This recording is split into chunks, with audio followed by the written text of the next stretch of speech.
Hello and welcome to Jam Cam YouTube channel and पढ़ रहे chemistry app पे आप सभी का एक बार फिर से स्वागत किया जाता है। Student, HPSC Haryana public service commission के द्वारा 2019 में असिस्टेंट प्रोफेसर की वैकेंसी निकाली गई थी, जिसमें केमिस्ट्री भी सब्जेक्ट वहां पे था। तो 2019 में वैकेंसी निकली थी और इसका जो एग्जाम कंडक्ट करवाया गया था एचपीएससी के द्वारा, वो आपका 24 जुलाई 2021 को पेपर कंडक्ट करवाया गया था। 24 जुलाई 2021 को आपका पेपर कंडक्ट करवाया गया था। इस पेपर में टोटल 100 क्वेश्चन आपसे पूछे गए थे और सारे के सारे क्वेश्चन एमसीक्यू टाइप के थे और ये एक ही पेपर आपका हुआ था। सारे के सारे क्वेश्चन केमिस्ट्री के थे, किसी और सब्जेक्ट का कोई क्वेश्चन नहीं था। तो स्टूडेंट, इस वीडियो में हम शुरुआत करने जा रहे हैं जो 24 जुलाई 2021 को जो पेपर हुआ था एचपीएससी असिस्टेंट प्रोफेसर केमिस्ट्री, उसके प्रीवियस ईयर पेपर का वीडियो सॉल्यूशन होगा ये। और इसमें ये हमारा पार्ट नंबर 1 रहेगा। इसमें हम पहले 25 क्वेश्चंस का डिस्कशन करेंगे, 1 से लेके और 25 क्वेश्चन का हम डिस्कशन करेंगे इस वाले पार्ट के अंदर। ऐसे ऐसे आपको टोटल 4 पार्ट्स देखने को मिलेंगे और 4 पार्ट्स में आपके 100 क्वेश्चन आपका कंप्लीट हो जाएंगे। ठीक है, तो अभी भी एचपीएससी में असिस्टेंट प्रोफेसर की वैकेंसी आई हुई है। पिछली बार नंबर ऑफ वैकेंसीज काफी कम थी, इस बार नंबर ऑफ वैकेंसीज काफी ज्यादा अच्छी हैं। तो स्टूडेंट, आइए आप सभी को मैं बता देना चाहता हूं, अगर एचपीएससी के इस असिस्टेंट प्रोफेसर की जो वैकेंसी आई है, इनके लिए अगर आप तैयारी करना चाहते हैं तो हमारी ऐप का नाम है पढ़ रहे केमिस्ट्री, जहां पे आपको असिस्टेंट प्रोफेसर के लिए कोर्स मिल जाएगा। 3 मंथ्स की वैलिडिटी के लिए भी ले सकते हैं, 6 मंथ की वैलिडिटी के लिए भी ले सकते हैं, 1 ईयर की वैलिडिटी के लिए भी ले सकते हैं। इसमें आपको वीडियो लेक्चर्स मिलते हैं, recorded video lectures, syllabus test series आपको मिलेगी, असाइनमेंट आपको मिलती है, प्रीवियस ईयर पेपर का वीडियो सॉल्यूशन आपको मिलता है। फीस 3 मंथ्स के लिए अलग है, 6 मंथ के लिए अलग है, कंटेंट तीनों में सेम है, ओनली वैलिडिटी का डिफरेंस है। और आपको प्रॉपर गाइडेंस भी मिलेगी, पेपर का एनालिसिस भी मिलेगा, किस हिसाब से आपको तैयारी करनी है, सब कुछ आपको मिलेगा। अगर आप इस कोर्स को अच्छे से कवर करते हैं, अच्छे से मेहनत करते हैं, तो आपको असिस्टेंट प्रोफेसर बनने से कोई नहीं रोक सकता। इन नंबर पे आप कांटेक्ट कर सकते हैं अगर आपको ज्यादा इंफॉर्मेशन चाहिए रिगार्डिंग दिस कोर्स। स्टूडेंट, चलिए शुरुआत करते हैं। सबसे पहला question from chemical bonding. Chemical bonding, देखिए इस एग्जाम में 2 टाइप के क्वेश्चन है। एक ऐसे क्वेश्चन है जिसका एंड रिजल्ट हमें याद रखना होता है, उसमें कुछ ज्यादा एक्सप्लेनेशन होती नहीं है, कुछ ज्यादा एक्सप्लेन कर नहीं सकते हैं। ठीक है, और एक ऐसे क्वेश्चन है जो कंसेप्चुअली है, कंसेप्ट पता होना चाहिए तब जाके आंसर निकलेगा। ऐसे क्वेश्चन जिनके कंसेप्ट आपको बताने हैं वो मैं डिटेल में एक्सप्लेन करूंगा। ऐसे क्वेश्चंस जिनका एंड रिजल्ट आपको याद रखना है वो भी मैं आपको बता दूंगा। जैसे ये क्वेश्चन है, इसमें कुछ ज्यादा एक्सप्लेन करने को है नहीं। The total wave function of a molecule according to VBT valence bond theory is written as। तो आप सभी को ये पता होगा स्टूडेंट, वैलेंस बॉन्ड थ्योरी जो है वो एक्सप्लेन करती है ओवरलैपिंग के कंसेप्ट को, है ना। ये कह रहे हैं भाई, आपके पास फॉर एग्जांपल कि एक H2 का मॉलिक्यूल बन गया है, तो एक H2 का मॉलिक्यूल क्या बना होगा, हाइड्रोजन का एक एटम रहा होगा, दूसरे हाइड्रोजन का एक एटम रहा होगा, ये जो आपका रहा होगा ये 1s ऑर्बिटल रहा होगा, यहां पे भी 1s ऑर्बिटल रहा होगा, इसका भी कोई ना कोई वेव फंक्शन का साइन रहा होगा, इसका भी कोई ना कोई वेव फंक्शन का साइन रहा होगा। फॉर एग्जांपल मान लेते हैं कि इसका जो वेव फंक्शन है उसको हम साई ए बोल देते हैं और इसका जो वेव फंक्शन है वो साई बी है। अब ये दोनों ओवरलैप करते हैं स्टूडेंट, और ओवरलैपिंग के बाद अब ये आपसे बोल रहा है कि यहाँ पे जो ये टोटल वेव फंक्शन आएगा ये किसके इक्वल होगा। तो स्टूडेंट, ये आपको पढ़ाया जाता है कि जो टोटल वेव फंक्शन होता है वो आपका इन दोनों के वेव फंक्शन के मल्टीप्लीकेशन के इक्वल होता है। तो साई ए इंटू में साई बी की मल्टीप्लाई कर दीजिए तो ये आपके पास टोटल वेव फंक्शन आ जाता है। तो इसमें देखो स्टूडेंट, ये एक रिजल्ट है जो आपको याद रखना होता है, इसमें कुछ ज्यादा एक्सप्लेन करने को है नहीं। तो यहाँ पे आप देख सकते हैं साई तो लिखा बट ए इंटू बी नहीं होगा, दोनों के वेव फंक्शन मल्टीप्लाई होते हैं, न कि वेव फंक्शन एक ही रहेगा और वो दोनों, ऐसा नहीं होता, ऐसा भी बिल्कुल नहीं होता है ना। यस, इसका जो करेक्ट आंसर आएगा that is option number C, that is option number C. जो टोटल वेव फंक्शन होगा, जो आपका एक एटम रहा होगा उसका वेव फंक्शन और दूसरे एटम का वेव फंक्शन, दोनों के वेव फंक्शन मल्टीप्लाई होते हैं, एडिशन उनका नहीं होता है, एडिशन उनका नहीं होता है। इस क्वेश्चन का करेक्ट आंसर आना था option number C. And result है, आपको याद रखना पड़ेगा, याद रखिएगा, याद रखने वाला ये क्वेश्चन है। स्टूडेंट क्वेश्चन नंबर 2 देखिएगा, बढ़िया क्वेश्चन है, एक्सप्लेनेशन इसकी दी जा सकती है। ये क्वेश्चन आपका एटॉमिक स्ट्रक्चर से रिलेट करता है, एटॉमिक स्ट्रक्चर से। Which of the following electronic transitions in a hydrogen atom will require the largest amount of energy? Largest amount of energy कहां पे होगी? स्टूडेंट एक बात ध्यान रखिएगा, आइए मैं एक्सप्लेन करता हूं। देखिए, सबसे पहले आपको यह पता होगा कि अगर आपके पास डिफरेंट सेल्स हैं तो चेंज इन एनर्जी, है ना, इलेक्ट्रॉनिक एनर्जी जो ट्रांजिशंस होते हैं वहां पे जो एनर्जी का चेंज होता है वो आपका इक्वल होता है 13.6 इनटू में यहां पे होता है 1/n1 का स्क्वायर माइनस 1/n2 का स्क्वायर, और यहां पे इसकी मल्टीप्लाई कर दी जाती है z स्क्वायर से। अब हमें यह पता है फॉर हाइड्रोजन, हाइड्रोजन के लिए z की वैल्यू 1 होती है, तो यह बात हमें समझ में आती है। अब देखिए, दो बातें हो रही हैं यहां पे। एक वर्ड यहां पे यूज कीजिए, दैट इज रिक्वायर्ड। कितनी, देखो द रिक्वायर्ड, एक होता है एब्जॉर्प्शन, एक होता है भाई रिलीज होना एनर्जी का। तो ये बोल रहे कि कितनी एनर्जी की रिक्वायरमेंट होगी। Which of the flowing electronic transition in hydrogen atom will require the largest amount of energy. Student, जब भी आप ग्राउंड स्टेट से, ये मान लीजिए कि आपका n इज इक्वल टू 1 है, जिसको कि क्या बोला जाता है, ग्राउंड स्टेट बोला जाता है। n इज इक्वल टू 0 जैसा कुछ नहीं होता है, तो ये आपका ग्राउंड स्टेट है।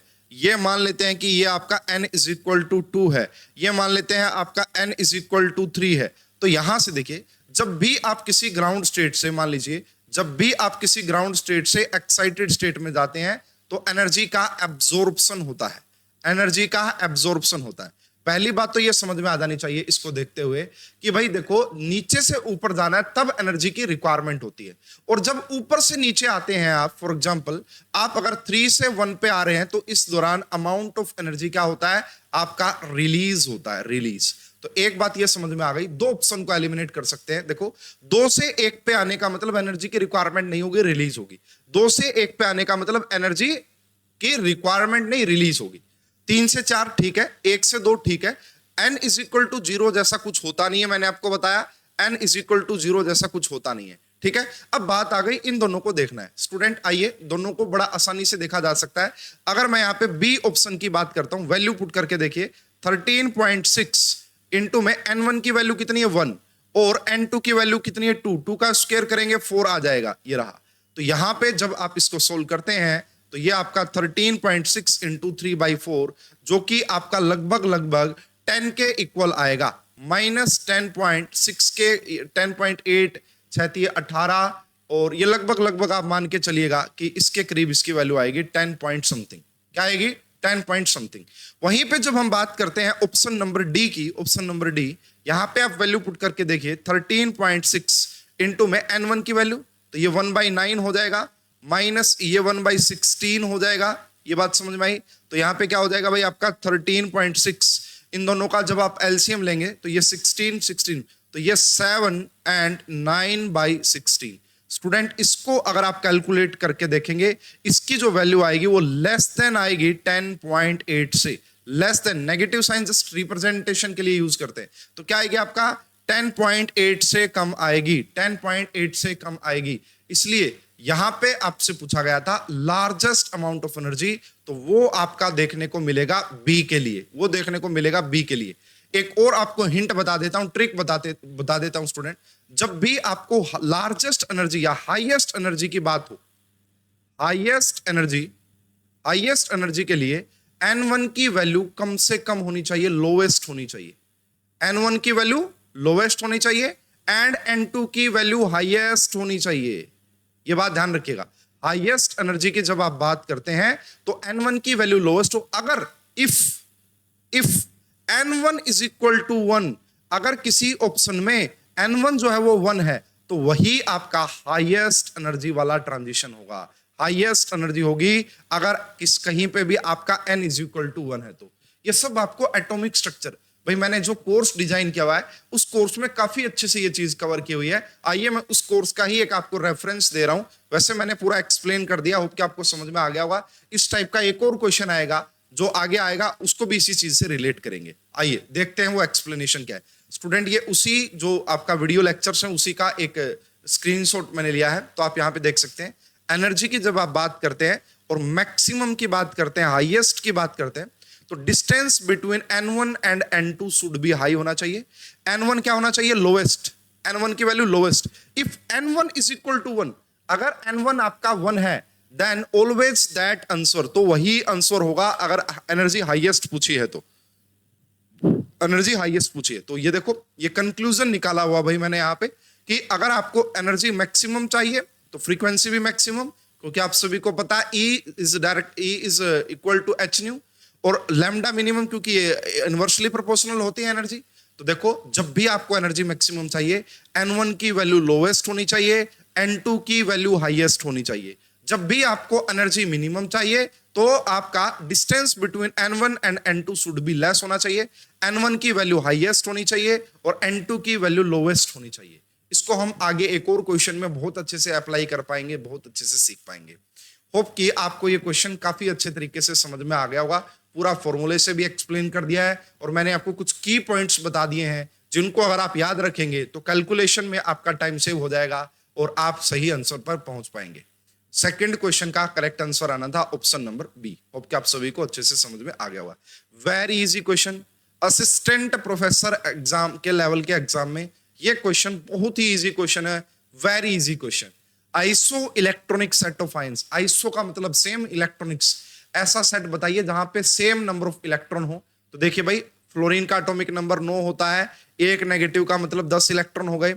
ऑक्सीजन का एटॉमिक नंबर 8 होता है, 2 इलेक्ट्रॉन का मतलब 10 इलेक्ट्रॉन हो गए। सोडियम का एटॉमिक नंबर 11 होता है, एक दे दिया तो 10 इलेक्ट्रॉन हो गए।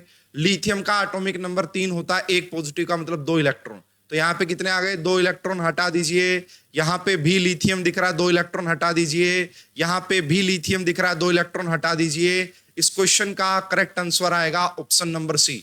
नाइट्रोजन का एटॉमिक नंबर 7 होता है, 3 नेगेटिव का मतलब 3 इलेक्ट्रॉन लिए तो 10 इलेक्ट्रॉन हो गए।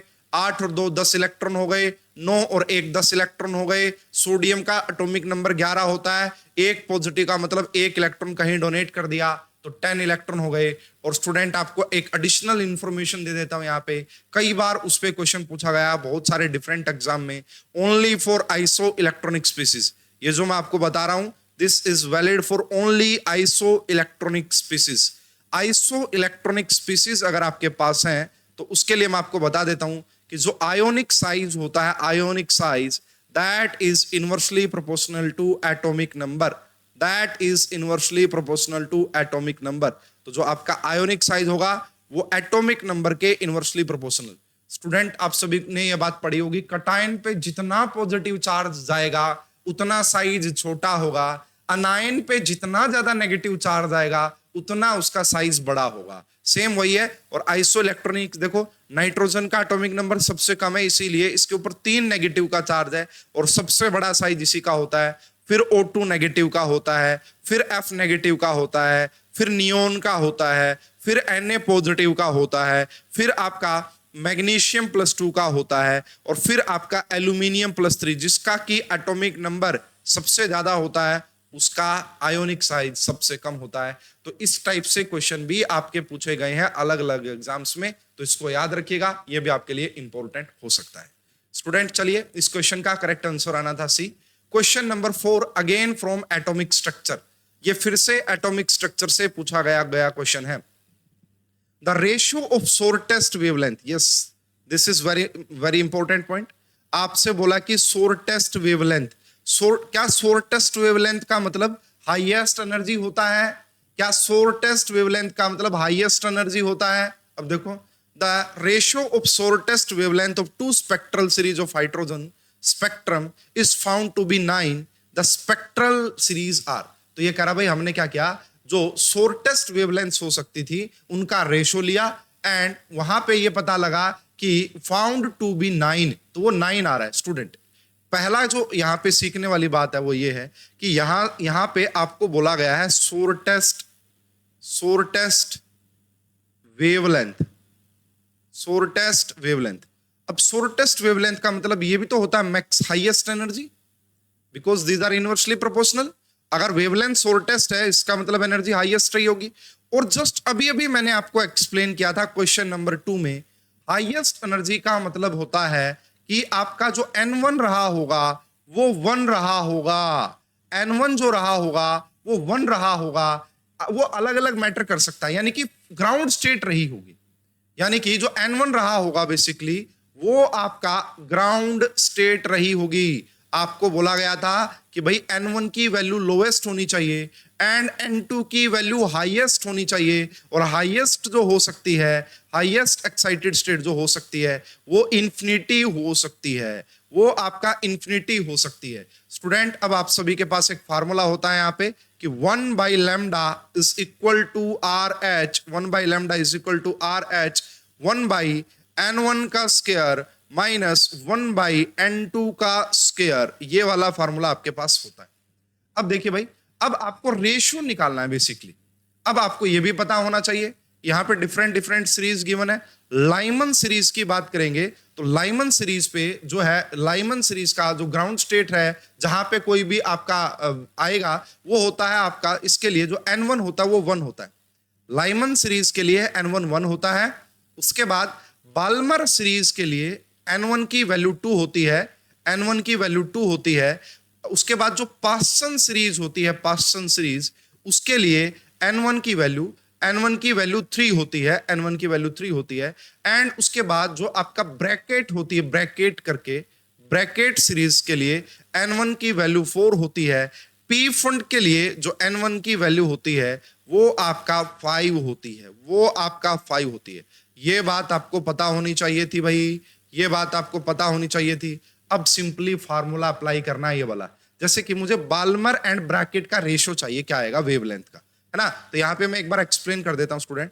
देखो अगर मुझे यहाँ पे देखो ये मेरा है 1 बाई, इसको मैं बोल देता हूँ कि बाल्मर, ठीक है, या मुझे चाहिए ना बाल्मर का ऊपर चाहिए तो मैं इसको लेता हूं 1 बाई लैम्डा, ब्रैकेट का लैम्डा लिया मैंने यहाँ पे ब्रैकेट का, और इसको डिवाइड कर दिया 1 बाई लैम्डा ऑफ बाल्मर। क्यों? क्योंकि इससे क्या होगा, नीचे वाली टर्म ऊपर चली जाएगी, RH से तो RH कैंसिल हो ही जाएगा, इसको तो चाहे ना भी ले, इसको लो 1 बाई N1 का स्क्वायर। तो ये देखो पहला ऑप्शन मैं ट्राई कर रहा हूं जहां पे बाल्मर एंड ब्रैकेट है। ब्रैकेट के लिए जो N1 की वैल्यू होती है वो 4 होती है, ब्रैकेट के लिए जो N1 की वैल्यू होती है वो 4। तो आप क्या करेंगे यहाँ पे 1 बाई 4 का स्क्वायर करेंगे, 1 बाई 4 का स्क्वायर माइनस N2 की वैल्यू क्या होती है, सभी के लिए इनफाइनाइट रहेगी क्योंकि शॉर्टेस्ट वेवलेंथ बोला यानी कि हाईएस्ट एनर्जी। बाल्मर के लिए जो N1 की वैल्यू होती है वो आपका 2 होती है, एंड आपका जो N2 रहा होगा वो तो इंफिनिटी रहा होगा, है ना, 1 बाई इंफिनिटी 0 होता है। तो यहां से आप देखो अगर इसको अब आप सोल्व करते हो ये वाली पावर ऊपर चली जाएगी, लैम्डा नीचे आ जाएगा। तो यहां पे हमारे पास आया lambda of Balmer divide by lambda of Brackett, Brackett is equal to क्या आएगा, देखो ये 1 बाई 16 बनेगा, ये 1 बाई 16, ये 1 बाई 4 बनता लेकिन 4 ऊपर चला जाएगा, यानी कि यहां पे जो रेशो आएगा स्टूडेंट वो 1:4 आया, वो 1:4 आया। बट यहां पे आपसे बोला गया है कि 9 आना चाहिए, 9:1। तो इसका मतलब ये जो आप देख पा रहे हैं Balmer and Brackett, this is not correct answer, this is not correct answer. Yes, अगर आप लाइमन का एंड पास्सन का रेशो देखेंगे तो वो आप जरूर देखिए एक बार। अगर मैं यहाँ पे, ये तो मैंने सिंपल ऑप्शन फर्स्ट का आंसर एक्सप्लेनेशन निकाला है, अगर आप सेकंड का निकालेंगे यहाँ पे आपने 1 बाई, ये क्या लिया भाई आपका 1 बाई, मान लेते हैं कि आपका पास्सन लिया हमने, पास्सन, और ये आपका 1 बाई क्या लिया हमने, ये लाइमन लिया भाई, लाइमन। तो यहाँ पे क्या आ जाएगा 1/3 का स्क्वायर, 1/3 का स्क्वायर, एंड यहाँ पे ये आपका इनफाइनाइट का स्क्वायर। इसी प्रकार यहाँ पे 1/1 का स्क्वायर करेंगे और ये आपका 1 बाई ये। इसको जब आप सोल्व करते हैं तो ये देखना ध्यान से भाई, ये वाली टर्मिनोलॉजी ऊपर चली जाएगी, लैम्डा ऑफ लाइमन जो आएगा एंड लैम्डा ऑफ पास्सन जो आएगा, अगर आप देखेंगे देखो ये 1/9 के इक्वल ही आएगा, क्या आएगा 1/9 के इक्वल ही आएगा। तो यहां पे आप देख सकते हैं, आपसे बोला गया था hydrogen spectrum is found to be 9, तो क्या आ रहा है उनका रेशो, क्या आ रहा था 9 आ रहा था, रेशो क्या आ रहा था भाई आपका 9 आ रहा था। अगर आप इस चीज से रिलेट करके देखते हैं, ये वाली टर्मिनोलॉजी नीचे ही रहा, इसको अगर आप ऊपर लेते थोड़ा सा और रिलेट करते तो भाई यही 9 के इक्वल आपकी चीजें आ जाती, है ना, ये 9 टाइम्स ही आ गया तो इसको 9 रेशो हम बोल सकते हैं। बाकी का अगर आप निकाल के देखते हैं स्टूडेंट, अगर आप बाकी का निकाल के देखते हैं तो मैं आपको एग्जैक्ट वैल्यू बता देता हूं कि क्या क्या आएंगी, ऑलरेडी कैलकुलेट किया हो तो हमारा थोड़ा सा टाइम सेव हो जाएगा उसमें। तो मैं आपको एक बार के लिए वैल्यूज लिखवा देता हूं, आप प्रैक्टिस कर लीजिएगा, जितनी ज्यादा प्रैक्टिस करेंगे उतनी ज्यादा आपको उसमें हेल्प मिलने वाली है। तो प्रैक्टिस आपको खुद को ही करनी पड़ेगी, प्रैक्टिस जो है आपको वो खुद को ही करनी पड़ेगी। इसी प्रकार भाई मान लो ये मैंने आपको निकालवा दिया 1/4 होता है। अगर आप ब्रैकेट और पी फंड का निकालेंगे, देखिए जो ब्रैकेट एंड पी फंड है यहां पे जो आएगा रेशो आपका वो आएगा 16/25, ठीक है, 16/25। और अगर आप निकालेंगे इसका पी फंड का एंड पी फंड एंड पासन का तो यहां पे आएगा 9/25, 9/25। तो इस क्वेश्चन का जो करेक्ट आंसर बनता है, इस क्वेश्चन का जो करेक्ट आंसर बनता है that is option number B. क्या आएगा भाई correct answer? Option number B is the correct answer. तो भाई ये आपका जो question number 4 from atomic structure काफी अच्छा क्वेश्चन था। होप कि आप सभी को अच्छे से समझ में आ गया होगा। केमिकल बॉन्डिंग एमओटी का बहुत ही easy question. The 2 pi and half sigma bonds are present, 2 pi and half sigma bonds are present. इसके लिए हमें एमओटी डायग्राम बनाना, जो कि मैं आपका नेक्स्ट स्लाइड में बना देता हूं। देखिए स्टूडेंट, इसके लिए दो बातें निकल के आती हैं। ये इन सभी को अगर आप देखते हैं, ये तो 14 इलेक्ट्रॉन सिस्टम है। ये भी आपका N2 पॉजिटिव की बात करेंगे तो N2 पॉजिटिव जो होता है वो आपका 13 इलेक्ट्रॉन सिस्टम होता है। तो आप सभी को पता होगा दो अलग अलग एमओ डायग्राम बनते हैं। एक ट्रिक बनती है 21-21 जहां पे sp मिक्सिंग होती है up to 14 electron, up to 14 electron मैंने ट्रिक बना रखी है 21-21। क्या मतलब होता है भाई? 8 इलेक्ट्रॉन नीचे भर लोगे, sigma 1s, sigma star 1s, sigma 2s, sigma star 2s, कोई इशू नहीं है। उसके बाद इशू आता है, देखिए भाई जब आप अप टू 14 इलेक्ट्रॉन सिस्टम की बात करते हैं तो देखो दो डब्बे नीचे आते हैं। ये आपका होता है पाई 2px, ये होता है आपका पाई 2py, और यहां पे होता है आपका सिग्मा 2pz, ठीक है। इसी प्रकार अगर आप देखेंगे यहां पे ये आपका एंटी बॉन्डिंग वाले आ जाते हैं, sigma 2pz, sigma star 2pz, pi star 2px। अब देखो एक कहानी तो बनती है ये, और दूसरी कहानी में थोड़ा सा ट्विस्ट है। मोर देन 14 इलेक्ट्रॉन, वहां पे sp मिक्सिंग देखने को मिलती नहीं है। मोर देन 14 इलेक्ट्रॉन तो वहां पे ट्रिक होती है 12-21। नीचे वाले 8 वो जो ऑर्बिटल वो वैसे के वैसे, यहां पे एक डब्बा, यहां पे 2 डब्बे, यहां पे अगेन 2 डब्बे, यहां पे 1 डब्बा।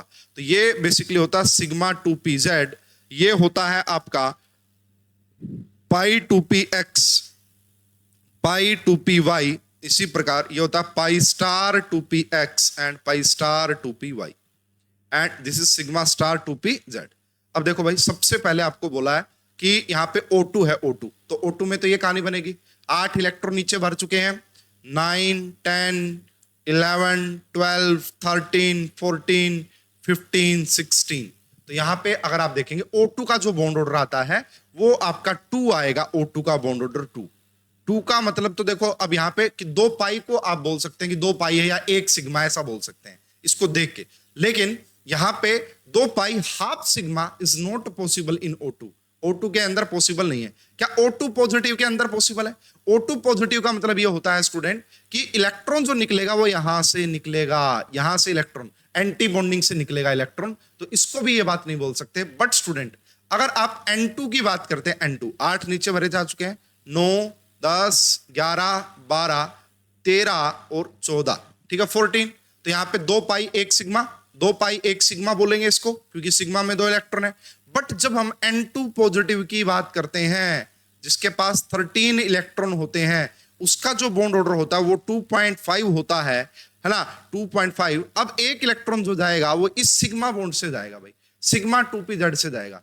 एक जो इलेक्ट्रॉन जाएगा, एक जो इलेक्ट्रॉन सॉरी हाँ यहां पे ये जो इलेक्ट्रॉन जाएगा वो यहां से जाएगा 1 इलेक्ट्रॉन। तो इसको देख के ऐसा बोला जा सकता है कि ये देखो 1 पाई, दूसरा पाई, और ये हाफ सिग्मा, 1 पाई, दूसरा पाई और हाफ सिग्मा। तो इस क्वेश्चन का जो करेक्ट आंसर आना था that is option number C, N2 positive is the correct answer, N2 positive is the correct answer. तो इसको आप थोड़ा सा रिलेट करते तो आप इसका आंसर कर सकते थे।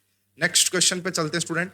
देखो भाई इस टाइप का क्वेश्चन नेट एग्जाम में पूछा जा चुका है, और नेट के जून 2023 एग्जाम में पूछा था, नेट के जून 2023 एग्जाम में पूछा था। आप उठा के देख लीजिएगा, आपको मिल जाएगा। द करेक्ट स्टेटमेंट अमंग, हो सकता है दिसंबर में भी पूछा हो, जून या दिसंबर इनमें से एक में पक्का पूछा था। The correct statement among the following. देखो भाई बहुत आसान कंसेप्ट होता है। This is related to back bonding. देखिए भाई ये नाइट्रोजन है, हमें पता है, नाइट्रोजन के पास एक लोन पेयर होता है। यहाँ पे आपका क्या लग गया, SHI3, SiH3, है ना। इसी प्रकार यहाँ पे भी SiH3 रहा। दूसरा ये बोल रहे हैं कि नाइट्रोजन है यहाँ पे आपने लगा रखा है CH3, यहाँ पे आपका लगा रखा है CH3 और यहाँ पे आपका लगा रखा है CH3। स्टूडेंट आप सभी को ये बात पता होगी कि जो सिलिकॉन है वो थर्ड पीरियड का एलिमेंट होता है, तो इसके पास वैकेंट डी ऑर्बिटल होते हैं, इसके पास वैकेंट डी ऑर्बिटल होते हैं। कार्बन सेकंड पीरियड का एलिमेंट होता है, तो इसके पास नो वैकेंट डी ऑर्बिटल, यहाँ पे कोई वैकेंट डी ऑर्बिटल नहीं होते। स्टूडेंट अगर यहाँ पे वैकेंट डी ऑर्बिटल होते हैं तो ये क्या करता है, बेसिकली अपना जो लोन पेयर आप देख पा रहे हैं, ये जो लोन पेयर देख पा रहे हैं, ये इसके डी ऑर्बिटल में, वैकेंट डी ऑर्बिटल में इसको बैकबॉन्ड कर देता है, जिसकी वजह से जो इसकी आपको स्ट्रक्चर दिखाई देगी वो कैसी दिखाई देगी, आइए मैं बता देता हूं। इसकी जो स्ट्रक्चर आपको दिखाई देती है आफ्टर बैकबॉन्डिंग वो कैसे दिखाई देगी। नाइट्रोजन ने अपना लोन पेयर डोनेट कर दिया है, तो सिलिकॉन के साथ एक तो ये सिचुएशन आ जाएगी भाई। उसके बाद यहाँ पे SiH3 लगा हुआ होगा, SiH3 लगा हुआ होगा, इसने इलेक्ट्रॉन डोनेट किया, इसके ऊपर पॉजिटिव चार्ज आएगा। अब स्टूडेंट आप इसकी हाइब्रिडाइजेशन देख सकते हैं, 1 sigma bond, 2 sigma bond, 3 sigma bond, यानी कि यहाँ पे स्टेरिक नंबर 3 आएगा। अगर स्टेरिक नंबर 3 है तो हाइब्रिडाइजेशन sp2 आएगी, यानी कि, और sp2 का मतलब होता है प्लेनर, sp2 का मतलब होता है प्लेनर, यानी कि यहाँ पे प्लेनर ज्योमेट्री होगी। क्यों हुआ ऐसा, क्योंकि सिलिकॉन के पास वैकेंट डी ऑर्बिटल था, है ना। क्या यहाँ पे ऐसा कुछ हो सकता है, नहीं, क्योंकि यहाँ पे कोई वैकेंट डी ऑर्बिटल नहीं है, तो ऐसा कुछ पॉसिबल नहीं होगा। एक लोन पेयर और 3 सिग्मा बॉन्ड, स्टेरिक नंबर 4 आएगा। स्टेरिक नंबर 4 का मतलब होता है sp3 हाइब्रिडाइजेशन, और sp3 हाइब्रिडाइजेशन का मतलब होता है टेट्राहेड्रल स्ट्रक्चर, टेट्राहेड्रल स्ट्रक्चर। तो पहली चीज ये नोट कीजिए, कह रहा कि ये पिरामिडल होगा, बिल्कुल भी ये पिरामिडल नहीं हो सकता। कह रहे हैं जी ये पिरामिडल होगा, ये बिल्कुल भी पिरामिडल नहीं होगा। यस, ये प्लेनर होगा और ये प्लेनर होगा। स्टूडेंट अगर आप ऑफिशियल क्वेश्चन पेपर चेक करेंगे, वहां पे इसका आंसर रॉन्ग दिया हुआ है। उन्होंने बोला this is planar and more basic. Student ये मोर बेसिक नहीं, लेस बेसिक होता है। क्यों होता है लेस बेसिक, आइएगा समझते हैं। ये मोर बेसिक नहीं, ये लेस बेसिक होता है। इससे देखो, यहां जो इसका लोन पेयर था ये सिलिकॉन को डोनेट कर चुका है। अब इसको डोनेट करने के पास इसके पास इलेक्ट्रॉन डेंसिटी है ही नहीं, इसके पास लोन पेयर है ही नहीं, तो इसलिए ये लेस बेसिक होता है। और यहाँ पे आपको एक अच्छा सा लोन पेयर दिखाई दे रहा है, ये किसी को डोनेट नहीं किया है, ये किसी बाहर को डोनेट करेगा, जैसे BF3 को डोनेट करेगा अच्छे से, है ना। तो ये ज्यादा बेसिक रहेगा क्योंकि इसके पास लोन पेयर ऑफ इलेक्ट्रॉन है और इसने अपना lone pair of electron vacant D orbital में डाल दिया है। इलेक्ट्रॉन डेंसिटी का डिस्पर्जन हो गया है, इलेक्ट्रॉन डेंसिटी कम हो गई है, इसलिए ये अच्छा बेसिक नहीं होगा, लेस बेसिक होगा। क्या होगा, लेस बेसिक। इस क्वेश्चन का करेक्ट आंसर आना था ऑप्शन नंबर सी। ऐसा क्वेश्चन नेट के एग्जाम में अभी रिसेंटली जून या दिसंबर 2023 के एग्जाम में पूछा गया है, और पहले भी इजी क्वेश्चन पूछे जाते हैं, पढ़ाया जाता है काफी टाइम से इसको। होप कि आप सभी को काफी अच्छे से समझ में आ गया होगा। क्वेश्चन नंबर 7 की बात करते हैं। लर्निंग बेस्ड एंड रिजल्ट याद रखना होता है, मेमोरी बेस्ड क्वेश्चन है। In trigonal planar arrangement the ratio is. Student आपको सॉलिड स्टेट में रेडियस रेशो पढ़ाया जाता है, तो वहां पे पढ़ाया जाता है कि ट्रायंगुलर वॉइड्स कब बनेगा, जब cation the ratio radius of cation divide by radius of anion का रेशो अगर इस लिमिट में आता है तो ट्रायंगुलर वॉइड्स की फॉर्मेशन होती है। सेम टू सेम वही है। तो भाई देखो, ये जो वॉइड्स निकल के आता है, ये वाला जो आपका निकल के आता है रेंज, यही होता है ट्रायंगुलर वॉइड्स के लिए, और ये होता है टेट्राहेड्रल वॉइड्स के लिए, ये आपका ऑक्टाहेड्रल वॉइड्स के लिए। तो इसके लिए एक पूरी टेबल है भाई, याद रखिएगा, फ्यूचर पॉइंट ऑफ व्यू से बता रहा हूं। अगर रेडियस रेशो आ रहा है 0.155 से 0.225, तो ये ट्रायंगुलर वॉइड्स, कैटायन का ट्रायंगुलर वॉइड्स में जाएगा, कोऑर्डिनेशन नंबर 3 होगा, और इसका एग्जांपल है बोरोन का ये ऑक्साइड। अगर ये रेंज आती है रेडियस रेशो की तो टेट्राहेड्रल वॉइड में जाएगा कैटायन, कोऑर्डिनेशन नंबर 4 हो जाएगा। ZnS याद रखिएगा भाई, जिंक सल्फाइड, जिंक सल्फाइड। तो भाई जिंक सल्फाइड की 2 स्ट्रक्चर होती है, जिंक ब्लेंड भी होता है, वुडजाइट भी होता है। HPSC का जो स्क्रीनिंग एग्जाम हुआ था PGT का, वहां पे ये क्वेश्चन पूछा था, तो याद रखिएगा। इसके लिए मैंने बताया आपको octahedral voids, NaCl FCC type की क्रिस्टल लैटिस शो करता है, तो वहां पे इसका कोऑर्डिनेशन नंबर 6 होता है। एंड ये रहा, और रेडियस रेशो जो निकलता है वो radius of cation divide by radius of anion निकलता है। तो स्टूडेंट इसमें मैं कुछ ज्यादा बता नहीं पाऊंगा, एक्सप्लेन नहीं कर पाऊंगा, ऑलरेडी ये एंड रिजल्ट होता जो हमें याद रखना पड़ता है। D is the correct answer. क्या आएगा? D is the correct answer. इससे इजी क्वेश्चन क्या ही पूछेगा भाई एग्जामिनर, इससे इजी क्वेश्चन क्या ही पूछेगा, है ना। आप सभी को पता है अगर sp हाइब्रिडाइजेशन होती है, इसका मतलब एक s का ऑर्बिटल एक p का, तो क्या होता है भाई? Percentage s character percentage p character. कैसे निकालते हैं? एक s है और टोटल 2 ऑर्बिटल है, तो ये कर दीजिए, यानी कि 50% आपका s होता है और 50% ही आपका p करेक्टर होता है।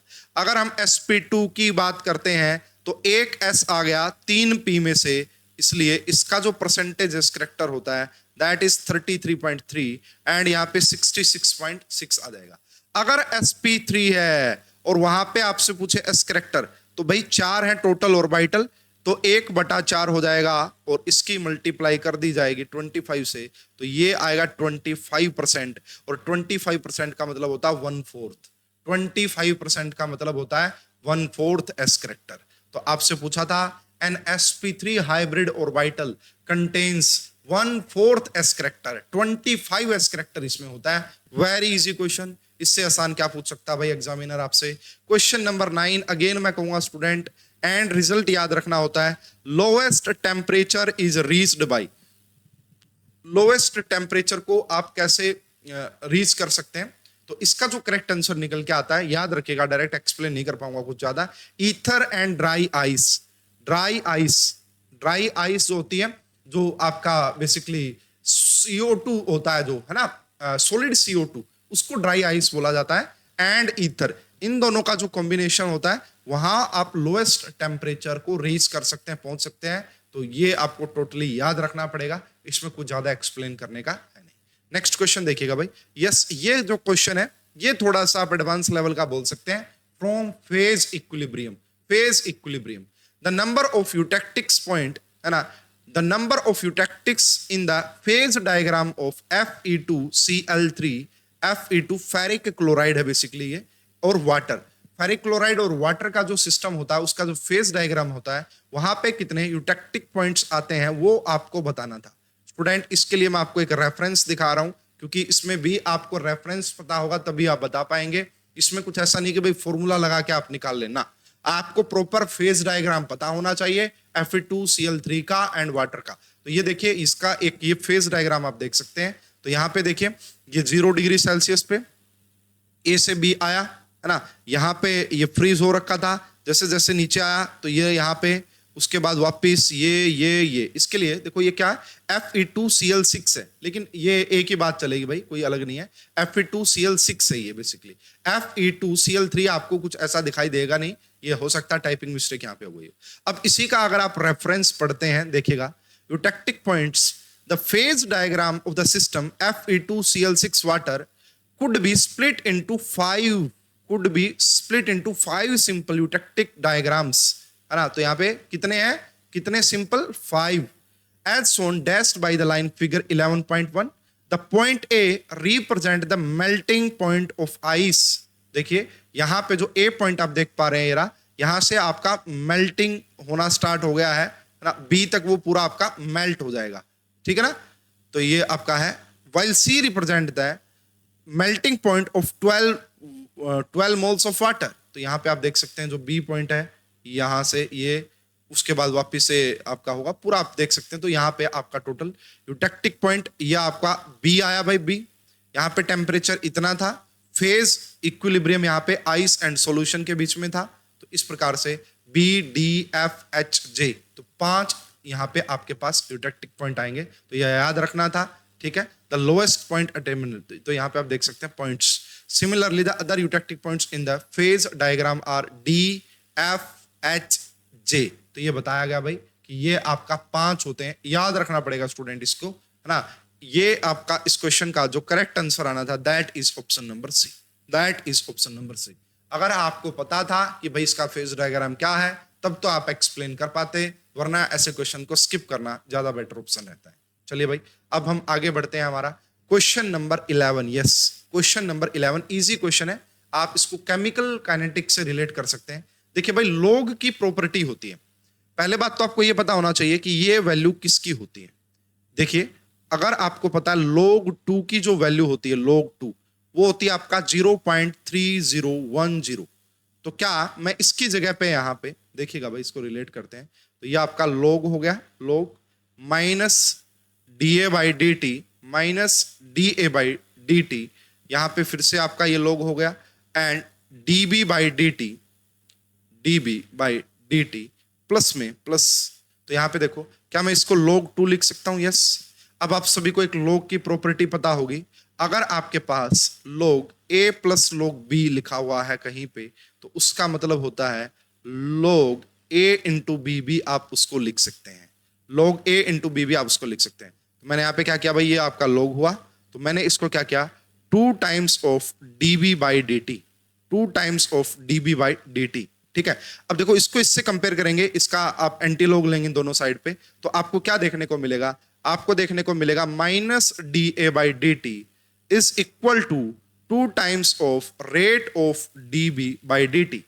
और इसी को एक और लिखने का तरीका ये हो सकता है कि -1/2, अगर मैं इस 2 को नीचे ले आता हूं, D A by D T chemical kinetics की पहली क्लास में ही एक्सप्लेन किया जाता है भाई, ये रहा। तो ये किसके इक्वल आ जाएगा, यहां पे माइनस साइन रिप्रेजेंट करता है रिएक्टेंट को, है ना, एक्स ए से वाई बी आप चले गए, तो ये रिलेशन आ गई आपके निकल के। इस रिलेशन का मतलब क्या है कि जो आपका ए का स्टाइकोमेट्रिक कोफिशिएंट रहा होगा वो 2 रहा होगा, ए का स्टाइकोमेट्रिक कोफिशिएंट जो रहा होगा 2। यहां पे तो अलग ही रिलेशन आ रही है, N2O4 है, N2O4 से NO2 बन रहा है, मतलब कि इसके 1 मोल से इसके 2 मोल्स बन सकते हैं, यानी कि यहां पे तो 1/2 लिखो तो आप करेक्ट रिलेशन आए, इसलिए इसको हटा दीजिए। एन ब्यूटेन आइसोब्यूटेन दोनों में वैल्यू तो सेम ही है, फार्मूला तो सेम ही है, इसको भी हटा दीजिए। यहां पे ये तो 3 टाइम्स है, ये इसका 3 टाइम्स है, तो ये भी नहीं होगा। यस स्टूडेंट, इसका जो करेक्ट आंसर आएगा that is option number D. अगर मैं यहां पे इसको लिखता हूं 2 टाइम्स ऑफ C2H4, तो उससे आपको क्या मिल सकता है, यहां पे C4H8 मिल सकता है। और इसी को देख के मैं क्या लिख सकता हूं कि -1/2 rate of C2H4 is equal to rate of C4H8। तो इस क्वेश्चन का जो करेक्ट आंसर आना था ऑप्शन नंबर डी। अब क्या आप सभी को अच्छे से समझ में आ गया होगा। क्वेश्चन नंबर 12 भाई, मैं इसको ट्रिक से यूज करूंगा भाई, मेरे पास एक अच्छी ट्रिक है, केमिकल काइनेटिक्स का क्वेश्चन है। Student, in the first order reaction, जो ये मैं ट्रिक बता रहा हूं this is valid for only for first order, किसी और पे अप्लाई मत कर देना, है ना। तो ये फर्स्ट ऑर्डर के लिए मैं आपको ट्रिक बता रहा हूं, ये एक ट्रिक है भाई, और काफी बार काम कर जाती है, आपका काफी टाइम से हो जाता है, ट्रिक है, नोट कर लीजिएगा, आगे भी आपको काम आ सकती है। In the first order reaction concentration, जब भी आपको लगे कि कंसंट्रेशन जो है वो 2 के मल्टीपल्स में आ रही है, जब भी आपको लगे initial concentration and final concentration का रेशो, वहां पे अप्लाई करना है इस ट्रिक को, initial concentration and final concentration का रेशो 2 के टर्म्स में आ रहा हो, तो हमारे पास 2 सिंपल से फार्मूले होते हैं, A0 by AT initial concentration divide by final concentration is equal to 2 की power n, is equal to 2 की पावर n। एंड इसको क्या जो t गिवन होता है, t given is equal to n times of t half, is equal to n times of t half. ये 2 फार्मूले होते हैं, ये अगर आप याद रखते हैं तो आप इस क्वेश्चन का इजी आंसर बता पाते हैं। इनिशियल कंसंट्रेशन कितनी है ये, और फाइनल कंसंट्रेशन कितनी है 0.25।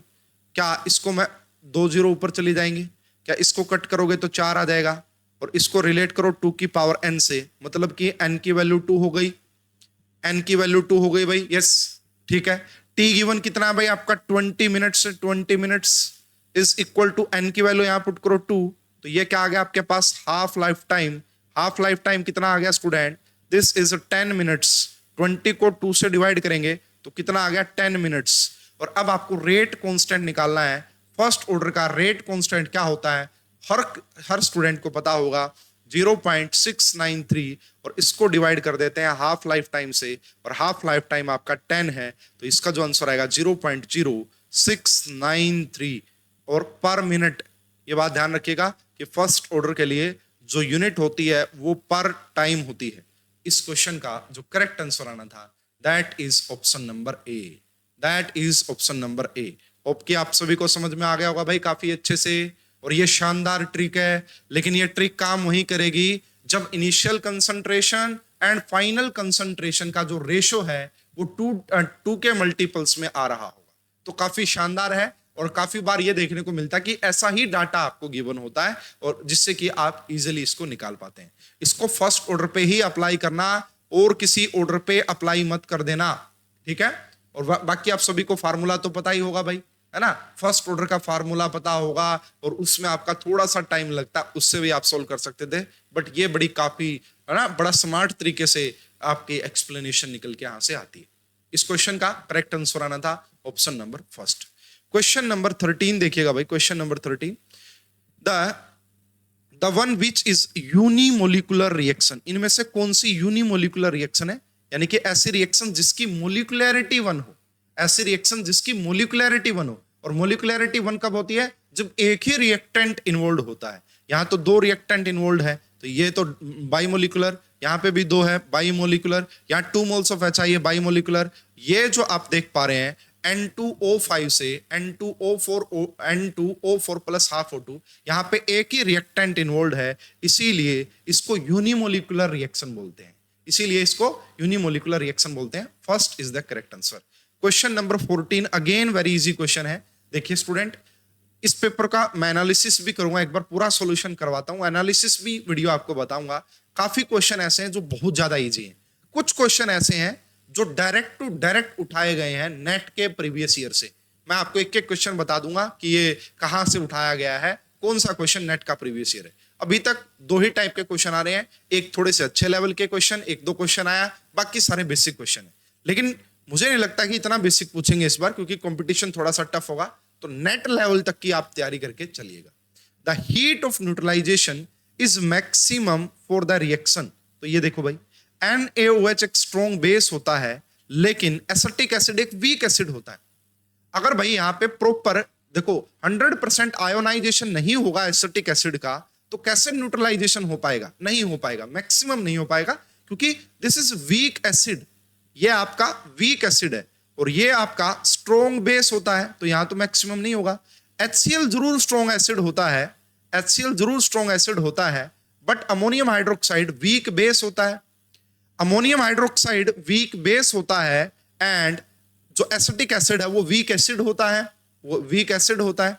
तो ये देखो, अब जो करेक्ट एक्सप्लेनेशन आएगी इस क्वेश्चन की, that is option number D, क्योंकि NaOH स्ट्रॉन्ग बेस होता है एंड HCl एक स्ट्रॉन्ग एसिड होता है, दोनों कंप्लीटली डिसोसिएट हो जाएंगे और NaOH की फॉर्मेशन होगी, और यहीं पे the heat of neutralization maximum आपको देखने को मिलेगी, मैक्सिमम आपको यहीं पे देखने को मिलेगी। इस क्वेश्चन का करेक्ट आंसर आना था option number D. Question number 15 देखिएगा, the heat content of a system is known as, है ना, किसी भी सिस्टम का जो हीट कंटेंट है उसको हम एंथैल्पी से रिप्रेजेंट करते हैं, उसको हम एंथैल्पी से बताते हैं। The heat content of a system is known as a enthalpy, उसी को एंथैल्पी बोला जाता है कि एनर्जी रिलीज हो रही है, उसी को हीट कंटेंट के टर्म में बोला जा सकता है। इस क्वेश्चन का करेक्ट आंसर आएगा डी। अगेन कुछ ज्यादा एक्सप्लेन करने को है नहीं स्टूडेंट, याद रखना पड़ेगा, D is the correct answer. ये देखिए भाई, question number 16, question number 16, best way to prevent rusting of a iron. अगर आप चाहते हैं कि लोहे को जंग ना लगे तो क्या करें, क्या उसको स्लाइन वाटर में रखें? स्लाइन वाटर में रखने से कुछ नहीं होने वाला भाई, स्लाइन वाटर में रखने से कुछ नहीं होने वाला। मेकिंग आयरन कैथोड, यस, ये एक बेटर ऑप्शन रहता है स्टूडेंट। क्या होता है ना इसमें, इसको बेसिकली आपका इसको भाई एक नाम भी बोलते हैं कैथोडिक प्रोटेक्शन करके, कैथोडिक प्रोटेक्शन बोलते हैं शायद इसको। तो इसमें क्या किया जाता है भाई, ये जो देखो आयरन है, ये आयरन, ये आपका Fe आयरन है, और इसको कैथोड बना दिया जाता है। और यहां पे क्या करते हैं, कोई भी एक्टिव मेटल जैसे जिंक मेटल का एनोड बना दिया जाता है। क्या बना दिया जाता है? जिंक मेटल का एनोड बना दिया जाता है, ठीक है। तो ये इस आयरन का क्या बना दिया जाता है? कैथोड। अब होता क्या है भाई, बेसिकली जिंक का तो ऑक्सीडेशन होगा, जिंक जो है आपका वो किस में कन्वर्ट हो जाएगा, वो आपका Zn+2 एंड 2 इलेक्ट्रॉन को रिलीज करेगा। अब जब कैथोड की बात करते हैं तो यहां पे जो वाटर होगा H2O, है ना, बेसिकली क्या है, लोहे के जंग किसकी वजह से लगता है भाई अगर लोहे पे वाटर की ड्रॉपलेट्स, ऑक्सीजन की प्रेजेंस रहेगी तभी तो लगेगा। तो यहाँ पे बेसिकली क्या होता है, कैथोड पे रिडक्शन होता है। अगर आप आयरन को कैथोड का बना देंगे तो यहाँ पे बेसिकली क्या हो जाएगा भाई, H2O जो होगा वो इन दो इलेक्ट्रॉन को, है ना, इन दो इलेक्ट्रॉन को एक्सेप्ट करके यहाँ पे जो भी वाटर प्रेजेंट होगा वो कन्वर्ट हो जाएगा O2 प्लस H2 में, वो कन्वर्ट हो जाएगा O2 प्लस H2 में। तो इस प्रकार से इसको कैथोडिक प्रोटेक्शन बोला जाता है। इससे आपका आयरन पे जंग नहीं लगता है, इससे आयरन पे जंग नहीं लगता है। तो इस क्वेश्चन का करेक्ट आंसर आना था ऑप्शन नंबर बी। इस क्वेश्चन का करेक्ट आंसर आना था option number B. Question number 17 देखिएगा, electrochemistry. The oxidation potential of magnesium and aluminium, कितना इसका भाई मैग्नीशियम का ज्यादा होता है एंड एल्यूमिनियम का कम होता है, लेकिन oxidation potential magnesium in a chemical reaction, तो मैग्नीशियम क्या कर सकता है स्टूडेंट। अगर मैं यहाँ पे रिडक्शन पोटेंशियल की बात करता है ना, स्टैंडर्ड रिडक्शन पोटेंशियल, तो देखो मैग्नीशियम के लिए कितना आ जाता, वो मैग्नीशियम के लिए आता माइनस, साइन ही तो चेंज करते हैं ना, ये ऑक्सीडेशन पोटेंशियल है। एंड एल्यूमिनियम का कितना आ जाता भाई, आपका एल्यूमिनियम का इतना आ जाता है। तो अगर मैं बात करता हूं आपका जो इलेक्ट्रोकेमिकल सीरीज होती है, इलेक्ट्रोकेमिकल सीरीज में आप सभी को पता होगा कि स्टैंडर्ड रिडक्शन पोटेंशियल डिक्रीज करता है, स्टैंडर्ड रिडक्शन पोटेंशियल नीचे की तरफ डिक्रीज करता है। मतलब मैग्नीशियम नीचे रहा होगा और मैग्नीशियम से ऊपर एल्यूमिनियम रहा होगा। स्टूडेंट, नीचे वाली जो मेटल होती है वो ऊपर वाली मेटल को डिस्प्लेस कर सकती है, रिप्लेस कर सकती है ना। देखो मैं क्या कर रहा हूं, यानी कि जिसका रिडक्शन पोटेंशियल कम होता है, या इनडायरेक्टली जिसका ऑक्सीडेशन पोटेंशियल ज्यादा होता है, वो दूसरी मेटल को क्या कर सकती है, रिप्लेस कर सकती है। क्या कर सकती है, रिप्लेस कर सकती है। तो मैग्नीशियम का ऑक्सीडेशन पोटेंशियल ज्यादा है, रिडक्शन पोटेंशियल कम है, इसलिए ये क्या, मैग्नीशियम इन रिएक्शन वो विल रिप्लेस एल्यूमिनियम। क्या करेगी, वो एल्यूमिनियम को रिप्लेस कर सकती है, वो एल्यूमिनियम को क्या कर सकती है, रिप्लेस कर सकती है। अब क्या आपको कहानी समझ में आ गई होगी, अगेन याद ही रखना पड़ेगा। क्वेश्चन नंबर 18 फराडे का लॉ है, इसको एक्सप्लेन किया जा सकता है, कंसेप्चुअली बताया जा सकता है। A solution of this is electrolyzed between platinum electrodes using 0.1 Faraday electricity. How many moles of nickel will be deposited at the cathode? Student, मेरे पास है ना फराडे लॉ को लेके जबरदस्त वाली कहानी है। बस अगर सिर्फ वो कहानी समझ में आ गई, देखिए स्टूडेंट, अगर आपने n फराडे चार्ज पास किया है, अगर आपने n फराडे चार्ज पास किया है, तो वहां पे आपको n नंबर ऑफ इक्विवेलेंट्स ही मिलते हैं। या फिर अगर आपको n नंबर ऑफ इक्विवेलेंट्स मिले हैं, इसका मतलब वहां पे n फराडे चार्ज पास किया होगा, वहां पे n फराडे चार्ज पास किया होगा। भाई ये जो ट्रिक्स है ना बड़ी काम आती है, और फराडे का जो लॉ है उसके लिए तो जबरदस्त ट्रिक है, एक ही ट्रिक है बस ये, अगर n फराडे चार्ज आपने पास किया है तो n नंबर ऑफ इक्विवेलेंट्स मिलते हैं। अगर n नंबर ऑफ इक्विवेलेंट्स मिले हैं, इसका मतलब n फराडे चार्ज पास किया। अब देखो, अगर आपने 0.1 फराडे चार्ज पास किया है, इसका मतलब क्या है कि आपको 0.1 नंबर ऑफ इक्विवेलेंट्स मिले होंगे। किसके किसके मिले हैं नंबर ऑफ इक्विवेलेंट्स, निकल के। अब आप सभी को एक फार्मूला पता है कि जो नंबर ऑफ इक्विवेलेंट्स का फार्मूला होता है, number of equivalents is equal to moles into valency factor n factor, moles into n factor, moles into n factor. तो इक्विवेलेंट कितने गिवन है, 0.1 मोल्स आपको निकालना ही है, किसके, निकल के। निकल का एन फैक्टर कितना होता है, 2। कहां से पता लगा, मेटल पे जो भी चार्ज होता है, यहां पे आप देख लीजिए निकल नाइट्रेट, इसका मतलब क्या है कि निकल पे +2 चार्ज है। अगर निकल पे +2 चार्ज है तो निकल का वैलेंसी फैक्टर या फिर एन फैक्टर 2 होगा। तो यहां से अगर आपसे पूछा था कि बताइए मोल्स ऑफ निकल, तो वो कितने हो जाएंगे, 0.1 को 2 से डिवाइड कर दीजिएगा तो आ जाएगा आपके पास 0.05। कितना आ जाएगा, 0.05, यानी कि B is the correct answer. क्या आएगा student, B is the correct answer. और क्या आप सभी को काफी अच्छे से समझ में आ गया होगा स्टूडेंट, वेरी इंपॉर्टेंट ट्रिक है ये, काफी बेहतरीन ट्रिक है, सारे क्वेश्चन सोल्व हो जाते हैं फराडे लॉ के, ठीक है। और क्या आपको समझ में आ गया होगा। क्वेश्चन नंबर 19, ये एक बेहतरीन क्वेश्चन, इसको मैं बोलूंगा, हालांकि ये भी मेरे कोर्स में कवर है, ये भी कोर्स में पढ़ा रखा आपको सब कुछ। An element has a face-centered cubic structure with the cell as of A. The distance between the centers of two nearest tetrahedral voids in a lattice देखो ये पूछ रहा है, पहली बात तो ये पूछ रहा है द डिस्टेंस टू नियरेस्ट। भाई एक एफसीसी टाइप की स्ट्रक्चर है, आप सभी को पता है एफसीसी टाइप की स्ट्रक्चर में क्या होता है, एटम्स कॉर्नर और फेस के सेंटर पे होते हैं। अगर मैं यहाँ पे आपको बना के दिखाऊं एक एफसीसी का आइडिया, तो आप थोड़ा बहुत आइडिया लगा पाएंगे। भाई यहाँ पे होती तो सारी चीजें थी, क्यूब वगैरह मिल जाते थे हमें, क्लॉक, ब्राउज, शेप, है ना, काफी। तो डिसिप्लिन टूल्स में हम क्यूब, अच्छा जी, तो यहाँ पे हम क्यूब बनाने की कोशिश कर रहे हैं। भाई अगर मिलते हैं तो क्यूब लेके आएंगे, और नहीं मिलती तो नहीं मिलती, भाई फिर क्या इलाज है। यहाँ पे नहीं मिलने चाहिए कंपास, कैलकुलेटर, स्केयर वगैरह वगैरह। चलो कोई नहीं भाई, अपन वैसे ही समझ लेते हैं इसको, है ना, वैसे ही समझ लेते हैं। तो थोड़ा सा रफ बनेगा, कोई बात नहीं। वैसे मेरे पास इसका रेफरेंस है, मेरे कोर्स का ही रेफरेंस है, वो भी मैं आपको दे दूंगा।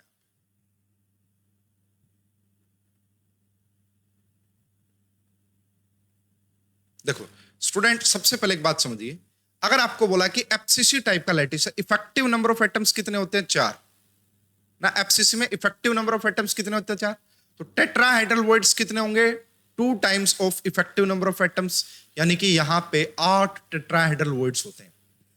एफसीसी टाइप की स्ट्रक्चर में 8 टेट्राहेड्रल वॉइड्स होते हैं। कहां कहां पे भाई, देखो ये आपका कॉर्नर है, कॉर्नर, ये आपका कॉर्नर है।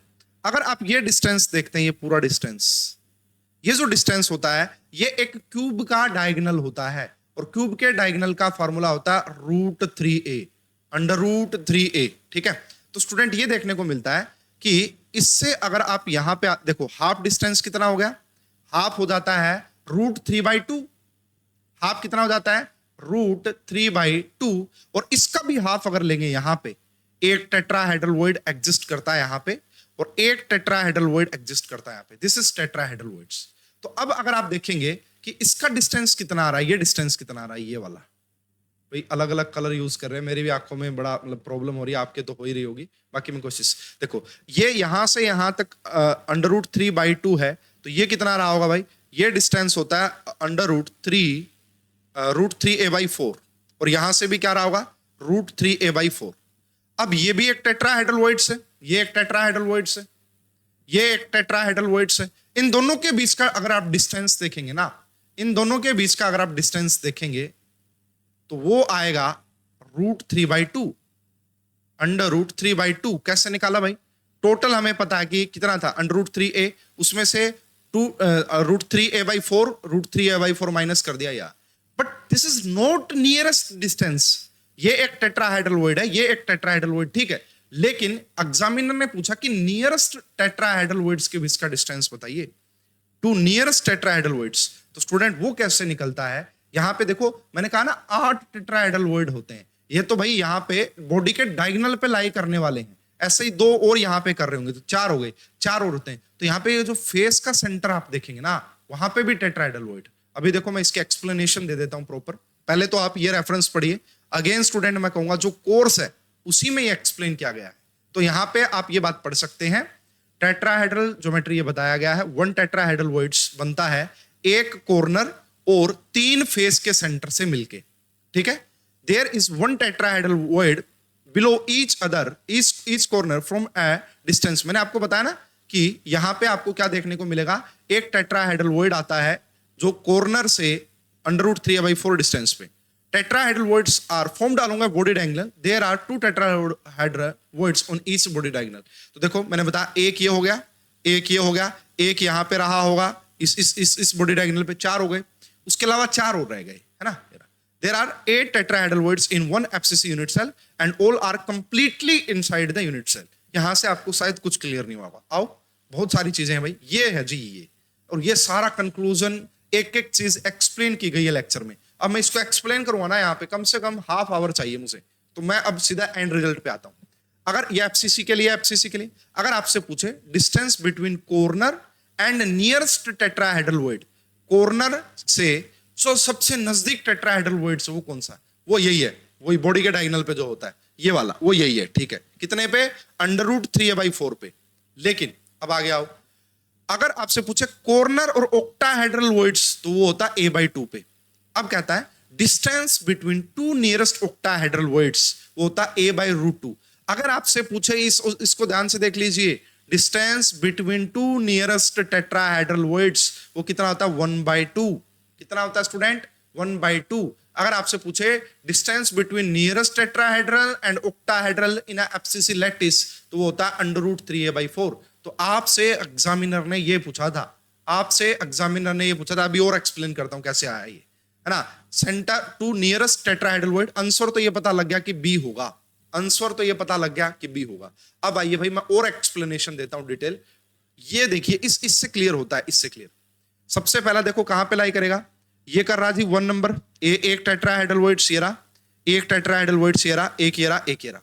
अब देखो हमें ये पता है 1 और 2 के बीच का डिस्टेंस पूछो या 3 और 4 के बीच का डिस्टेंस पूछो, वो होता है √3a/2, ठीक है। लेकिन अगर आपसे पूछे कि इस 1 से इसके बीच का डिस्टेंस कितना होगा, ये जो इस वाला इस बॉडी डायगोनल पे जो ये टेट्राहेड्रल वॉइड्स है एंड इस बॉडी डायगोनल पे जो टेट्राहेड्रल वॉइड है, ये जो है ना ये डिस्टेंस ये होता है a/2।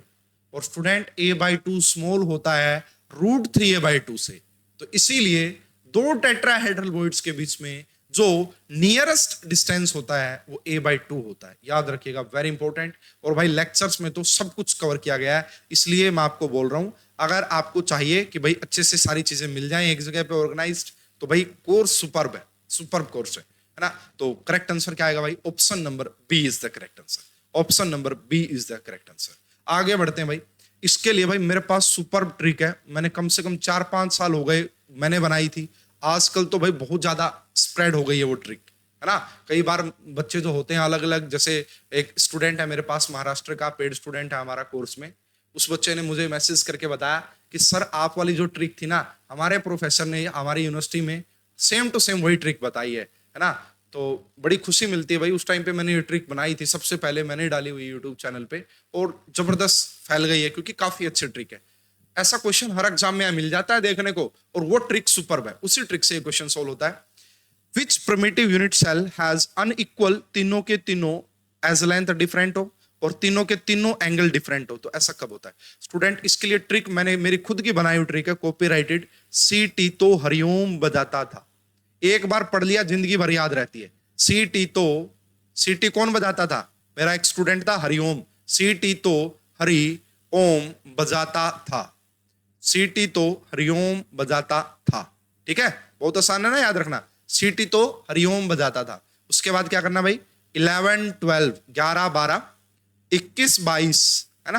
देखो 11, 12, 21, 22, 31, 32, 33, बस जिसको ये याद हो गया उसको वो पूरी क्रिस्टल लैटिस का सब कुछ याद हो गया। और इस ट्रिक से भाई इतने क्वेश्चंस आए हैं डिफरेंट डिफरेंट एग्जाम्स में।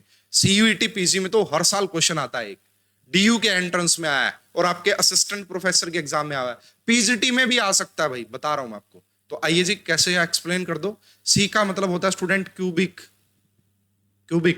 टी का मतलब होता है ट्राइगोनल,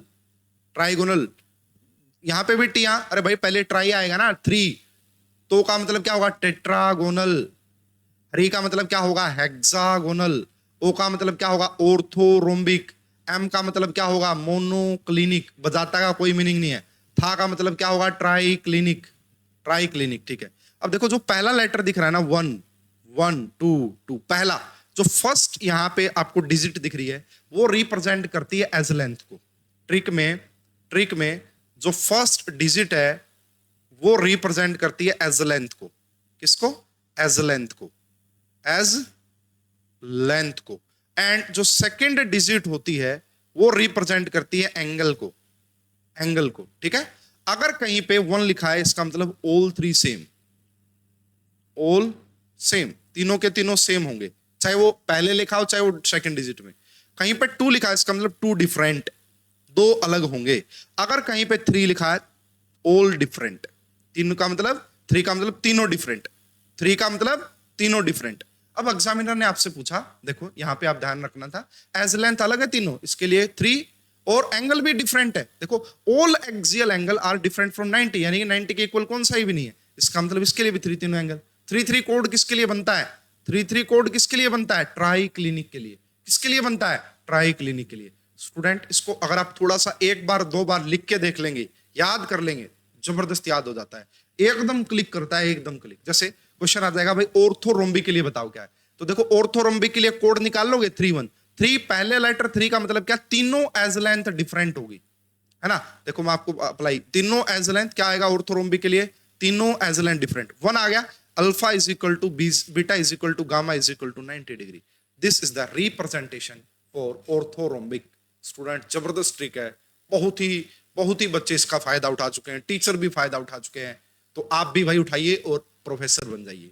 तो इस क्वेश्चन का करेक्ट आंसर आना था option number C. Very good. Question number 21 देखिएगा भाई, ये सरफेस केमिस्ट्री से रिलेट कर सकते हैं आप।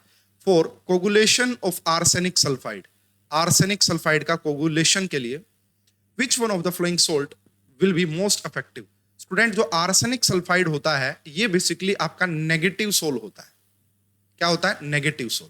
और हार्डी का जो रूल होता है वो ये कहता है भाई ये नेगेटिव सोल है, तो जितना ज्यादा हाई चार्ज होगा कैटायन पे उतना ज्यादा उसको क्या करेगा, कोगुलेट करेगा। तो देख लो भाई यहाँ पे Na के ऊपर +1 का चार्ज है, एल्यूमिनियम पे +3 का चार्ज है, बेरियम पे +2 का चार्ज है, Na पे +1 का चार्ज है। तो सबसे ज्यादा जो चार्ज है वो एल्यूमिनियम पे है, तो कैटायन पे जितना ज्यादा चार्ज होगा वही इस नेगेटिव सोल को कोगुलेट करेगा। For coagulation of arsenic sulphide तो किसके सोल्ट मोस्ट इफेक्टिव रहेगा, AlCl3, यानी कि कैटायन पे जितना ज्यादा चार्ज रहेगा वही उसको स्टेबलाइज करेगा। तो क्या करेक्ट आंसर आएगा भाई, option number B is the correct answer. Question number 22, AgI silver iodide is used for producing artificial rain because AgI। Student जो AgI होता है ना, आजकल तो काफी मतलब देखने को मिलता है आर्टिफिशियल रेन का कंसेप्ट।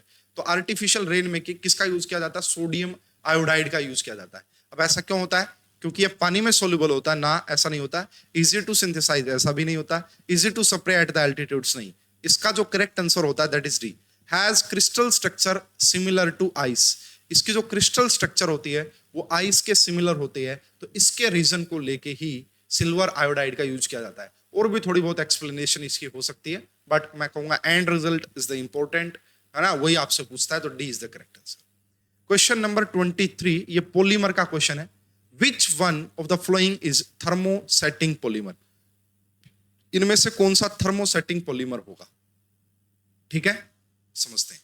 देखिए थर्मोसेटिंग पॉलीमर क्या होते हैं भाई, जहां पे आपका देखो थर्मोसेटिंग हो गया, इलास्टो वाले हो गए, है ना, वो ये सारे ना फोर्स ऑफ ट्रैक्शन के हिसाब से बनते हैं। भाई कैसी फोर्स ऑफ ट्रैक्शन है मोनोमर्स के बीच में, तो थर्मो, यहां पे मैं आपको पूरी डेफिनेशन बता देता हूं, याद रखिएगा। Based on molecular forces decide the mechanical strength. यानी कि देखो पॉलीमर्स को काफी तरीके से क्लासिफाई किया जा सकता है। तो मोलिकुलर फोर्सेस को देखते हुए 4 टाइप्स के पॉलीमर होते हैं। इलास्टोमर्स क्या होते हैं, held together by weakest intermolecular forces. तो वीकेस्ट इंटरमोलिकुलर अगर फोर्स होते हैं तो उन्हें इलास्टोमर्स बोलते हैं, है ना। तो जो नियोप्रीन हो गया, ब्यूना एस हो गया, ब्यूना एन हो गया, है ना, और then that makes easy to stretch showing the elastic. देखो इलास्टोमर्स का मतलब जो जिनको इलास्टिसिटी स्ट्रेच किया जा सके, ठीक है, और स्ट्रेच कब होगी, जब वीक फोर्स ऑफ ट्रैक्शन रही होगी, ठीक है। तो नियोप्रीन, ब्यूना एस, ब्यूनान, ये सब। फाइबर्स, तो यहाँ पे फाइबर, देखो फाइबर तो थोड़ा भाई स्ट्रॉन्ग वर्ड है, तो यहाँ पे स्ट्रॉन्ग इंटरमोलिकुलर फोर्सेस होते हैं, like hydrogen bonding that gives them tensile strength and elasticity. तो इसमें आपका आते हैं पॉलीएमाइड्स, पॉलीएस्टर्स, क्योंकि ये हाइड्रोजन बॉन्ड शो कर सकते हैं। थर्मोप्लास्टिक, इंटरमोलिकुलर फोर्सेस इंटरमीडिएट होते हैं, इलास्टोमर्स एंड फाइबर्स के बीच के होते हैं।